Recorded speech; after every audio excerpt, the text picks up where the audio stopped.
I almost threw these away. They'd been sitting in my shop for years, and they were worn out and too slow for the work I was doing, which means they were about to go in the bin. Almost. Now this is the Morgul Blade, or at least my version of one. And the difference between those two files and this beautiful dagger is what this video is actually about. But first, the files. Files are made from tool steel, the kind that holds an edge under sustained pressure, which is sort of the whole point of a file. It's not glamorous material, but it's good material. And as a knife maker, good steel going in the bin is genuinely difficult to watch, especially because I'm kind of poor. Now the problem was that a single file isn't really long enough or thick enough for what I had in mind, so I needed two, roughly the same size, and I needed to make them into one piece before I could do anything with them, which is doable, just not something you want to rush. Now I've been quietly working through major weapons from Lord of the Rings for a while now. The Aragorn knife, the Orcrist sword, and now the Morgul Blade. Not as replicas, but as my own versions. What I would have made if someone had handed me the same brief. Not that they would. Thing is that I don't really see the point of copying someone else's design exactly. If you want the thing from the movie, you can just go buy the thing from the movie. What interests me is the gap between the original and what I'd actually do with it.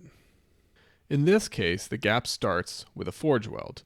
Now before I can do anything with these files, I need to fuse them into a single piece of steel. That means heating them to welding temperature, then hammering them together until the two surfaces bond. It's one of the older techniques in blacksmithing, and when it works, it works. When it doesn't, well, the seam opens back up and I'm back to two pieces of steel that are going into the bin. Now, before I get to the forge welding, there are a few things I have to get just right. My forge is running rich on fuel, which means there's more gas than air, and that's just to keep oxygen away from the steel at those high temperatures. Now, oxygen is the enemy of a clean weld. I need the surface of the steel to be almost liquid, plastic enough to fuse, but not so hot that I've wrecked it. There's a window, and it's not particularly a large one. Now, to make sure I get the cleanest possible weld and the highest chances of these two files fusing together, I'm going to be using borax to keep oxygen away from the surface. Now you'll notice that I'm hammering along the length of the blade, not across the width. If I work sideways before the weld has properly set, the seam can pull apart. So I'm being very careful, watching the heat, not letting it drop, and just generally being quite gentle. Definitely more gentle than I want to be when I'm holding a hammer. And there's something about working this carefully, this gently, that's actually quite meditative once you settle into it. It's just me, the hammer, and whatever the steel decides to do, which mostly means watching, waiting, and hoping. Hoping that I have enough material, which I think I do, but I'm really bad at math, as you may or may not find out later on. Now I'm drawing the blade out from the tip back, checking the length as I go. So far the weld seems to be holding, which means I can start hammering on this a little bit harder while I'm drawing out the tang.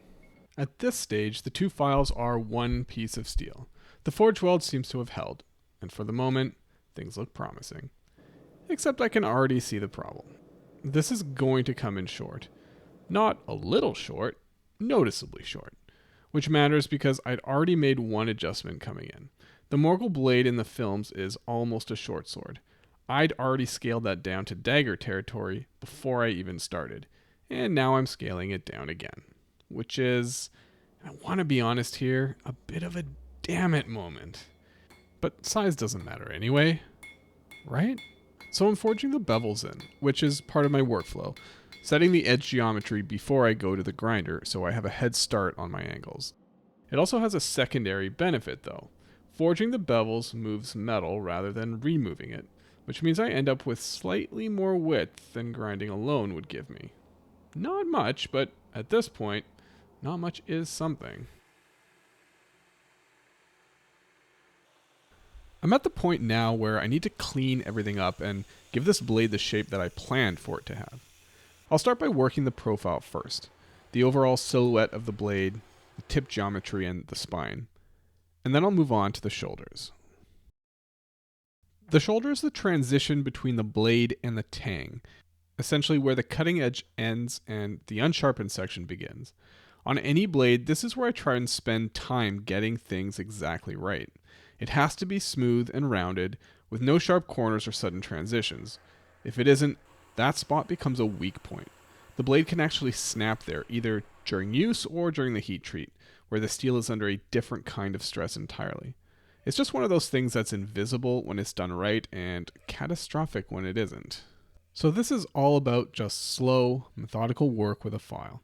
And it might sound weird, but there's just kind of something sexy about a beautifully rounded shoulder. Okay, fine, maybe it's just me. I think every maker leaves some kind of fingerprint on their work. Something in the way they approach a problem, the way they resolve a shape, the decisions they can't quite explain. I'm not really sure what my signature or fingerprint is, but I know that if you're making a reproduction, copying someone else's design exactly, you're not leaving a fingerprint. You're kind of erasing yourself from the object. And there's something about that that just bothers me, which is why I've decided not to create an exact reproduction of the Morgul Blade from the Lord of the Rings movies. I'm making it my own in small ways, like leaving some of the forge scale on the blade. I'm doing that because I think handmade things should show the maker's hand somewhere. Not in a clumsy way, definitely not as an excuse for a lazy finish. But an object that's almost too perfect starts to feel like a machine made it. Kind of sterile, not entirely human. And I don't want to make things that don't feel human, especially in this age of AI and technology. Now, if you didn't catch it, I just made a mistake that I was really hoping I wouldn't make, which was dropping the blade into my quench tank, which is far too deep for me to reach. You know when you sit there thinking, I hope this thing doesn't happen. I hope this thing doesn't happen. And then 2 minutes later, that thing you were hoping wouldn't happen happens? Yeah, that's exactly what I just experienced.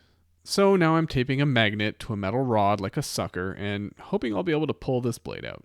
If it doesn't, I've got to start all over again.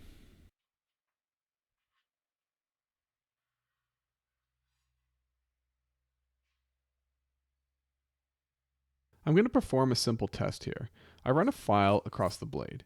If it skates, which means that it can't bite into the surface, then the heat treat worked. If it does bite, then you've got soft steel and you've got a heat treat all over again.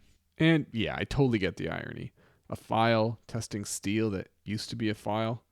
It's kind of like Inception, but for files. Now I'm working on the final bevels, trying to dial everything in, making sure the geometry is just right. And this part is always a little tough. Getting the bevels even with a perfectly straight center line on both sides is honestly something that I always struggle with. You'd think it would get easier over time, and it does a little, but I'm always nervous about it. And with this knife, I've got a bit of an extra challenge because I have to keep the forge scale on the bevels as much as I possibly can.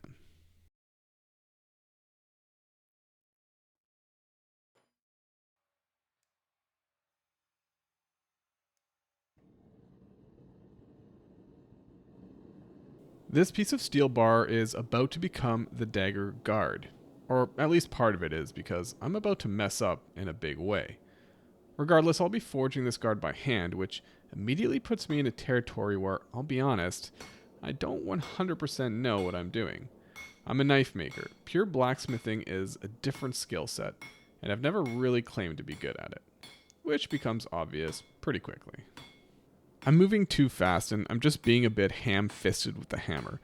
And I'm going to manage to flatten out one of the ridges that I just got right. So this guard is going in the bin and I'm going to start over.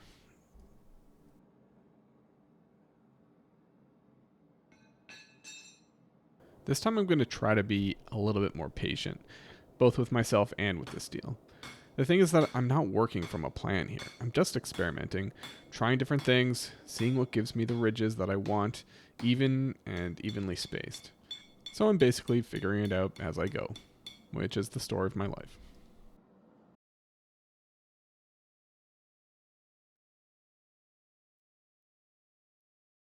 I need to cut the slot in the guard where the tang is going to sit. Now, there are a couple ways to do this. The more traditional approach is hot punching. You heat the steel and drive a drift through it. It's fast, but it applies a lot of force, and with this guard, which has that bent shape and the ridges that I just spent a lot of time getting right, that force is going to distort everything. The shape goes, the ridges goes, my sanity goes, and another guard goes flying across the shop. So I'm drilling it instead. It's slower, but at least it's controlled. I'll drill the slot, I'll clean it up with a Dremel, and then it's going to be hand files to get the fit where I want it. It's a bit of a process, but it's the only way to do this without wrecking what's already there. The blade fits through, but it's not a perfect fit yet, and believe it or not, that's actually intentional. I drilled the tang slot before finishing the guard shape on purpose. If my drill wandered a little, which drills do, I wanted to be able to shape the guard around where the hole actually ended up, rather than trying to hit a perfect center on a finished piece. So I left it oversized going in. Now I can actually shape the guard based on where the blade actually sits, rather than guessing and then having to start all over again. What you're looking at here is just a block of steel with no real depth or texture. It's too flat. It's too simple, and part of that is on me. The movie guard actually has a raised section in the middle that I didn't include, mainly because I didn't look closely at the original design before I started, and that's because I had intended to create my own design. So I'm adding decorative bevels now to each end, and that's not because I planned to, but because the guard called for them. The idea is that they will add some visual weight, break up the flat surface, and give it all a bit of dimension. And that gets at something that I've been thinking about while working on this. People sometimes assume that evil things in design should be ugly, crude and threatening, nothing refined. But that's not really how Lord of the Ring works. Look at the Morgul swords, the armor, the helmets. They're still beautifully designed, proportional and well considered. The angles and lines suggest something sinister, but the objects themselves aren't actually ugly. Evil that's well designed is actually more unsettling than evil that just looks dangerous. And I realize that this is a bit of a dark place to go with this, but bear with me for a second. Mussolini's Italy. The architecture, the uniforms, the public spectacle. His regime put enormous thought into how things looked. Everything was designed to feel clean, monumental, a kind of fusion of ancient Rome with something modern and forward-looking. And some of it is genuinely beautiful, which is the uncomfortable part. Some fascist-era design is still aesthetically influential today. Not because anyone agrees with what it stood for, but because the craft itself was sophisticated. That's what made it work. It made something brutal and authoritarian look elegant and aspirational. The most dangerous version of evil doesn't show you the ugliness. It shows you the beauty first. So I wanted this blade to feel that way, like something made with real intention. The stuff I'm applying here is gun blue, and I've made a bit of a weird decision. I only want to apply this to the center section of the guard. That means the two ends of the guard will stay silver, but the middle will go dark. And the reason is pretty straightforward. I think it looks awesome. And sometimes you just don't need more justification than that. I've been a little bit dishonest with you here.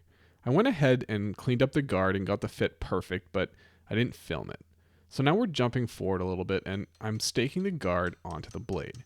Now the reason I do this is so that the guard doesn't wiggle when the dagger is finished. Once the guard is staked on there, it's on there for good.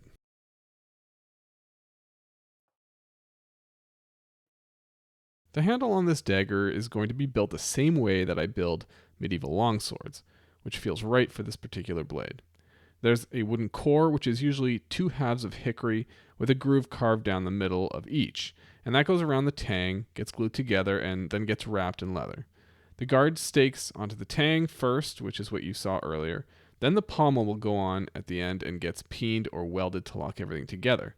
And only after those 2 parts are on do I actually build the handle. Now the reason I'm making the handle core now, before the pommel, is pretty simple. Thing is that once the pommel is on, I can't access the tang from that end, and I'd have no way to measure it properly. So I'm doing it in this order on purpose. First trace the tang, carve the channels, get a tight fit, and then I'll go back and finish the handle once the pommel's done. Right now I'm just carving those channels out. Now I want as little slop as possible around the tang because that'll mean that the handle will become loose in the final construction, and a loose handle is a bad handle. Okay, I'll be honest with you this time. I'm going into this pommel with no clear idea of what I'm doing. It's all just starting with a vague idea. An open shape, something kind of like a tulip, with 4 petals spreading upward with gaps between them. but I need it to look regal and maybe just a little bit evil. That is, for better or worse, the entire plan. If you've seen me make the Elden Ring Executioner sword on my Broken Tower Knives channel, I did something similar at the tips of the guard, so I've got some sense of the process, even if I have no real design going in. So I took a piece of square bar, I cut an X into the top where the petals were going to go, I heated it in the forge and used a hot cut to spread those sections apart. So that gives me 4 rough sections standing up from the bar. And after this, the real creative work can begin.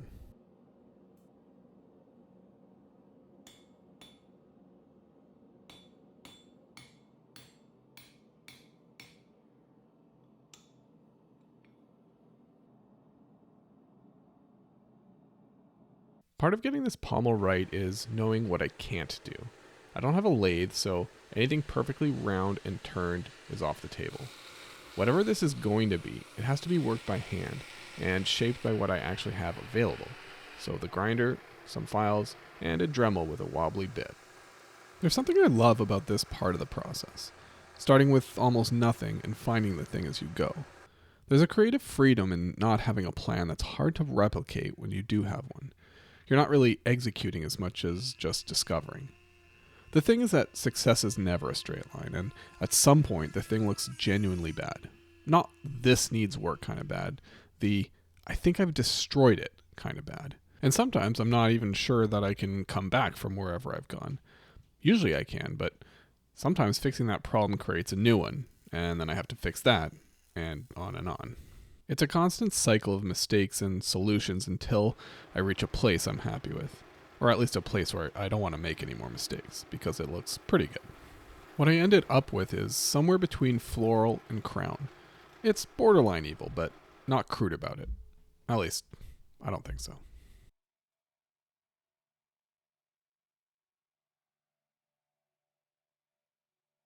The wooden core has 2 pieces, which you saw me work on earlier. Each one gets a groove carved down the middle. That's where the tang sits when the 2 halves go together. Glued up, it actually becomes a solid block of wood with the tang running through the center of it, which is exactly what you want. So what I'm doing now is shaping the outside. The core has to fit snugly inside the space between the guard and the pommel, with no wiggle and no gap. And it has to clear the tang without putting any pressure on it. So I'm working down to those lines on the grinder, checking the fit constantly. This part feels very satisfying because the guard and pommel are on and the shape of the finished handle is starting to become clear. You can feel for the first time what it's actually going to be like to hold this thing.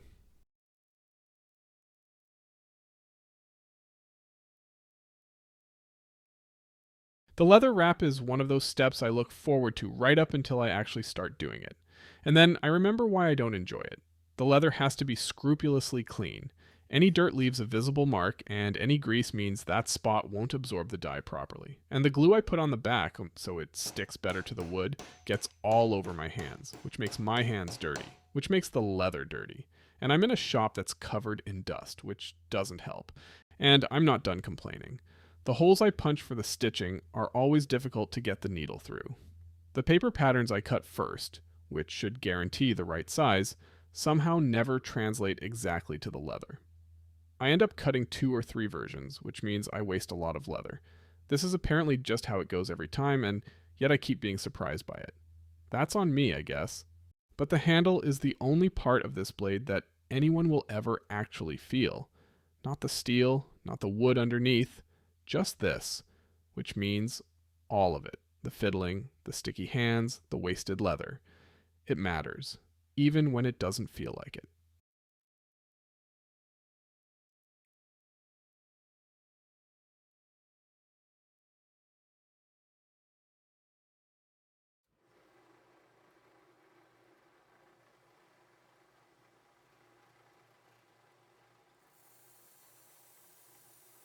Sharpening is the last step before this becomes a blade that actually works. I'm working up the grits on my belts, checking the edge as I go. And when the dagger slices through newsprint cleanly, no tearing, just a clean cut, that's when I'm happy to call it done. You know what's funny though? These are files, or they were at some point. It was tool steel, made to cut and shape metal. And now they're cutting paper like it's nothing. The thing that was about to go in the bin is, depending on how you measure it, sharper than it's ever been. And that's what this entire project is actually about. Not the Morgul Blade specifically, not Lord of the Rings. It's about the gap between what something is and what it could be. It's about making something that's yours, not a copy or a reproduction. Something with a fingerprint. Something with some history and a soul.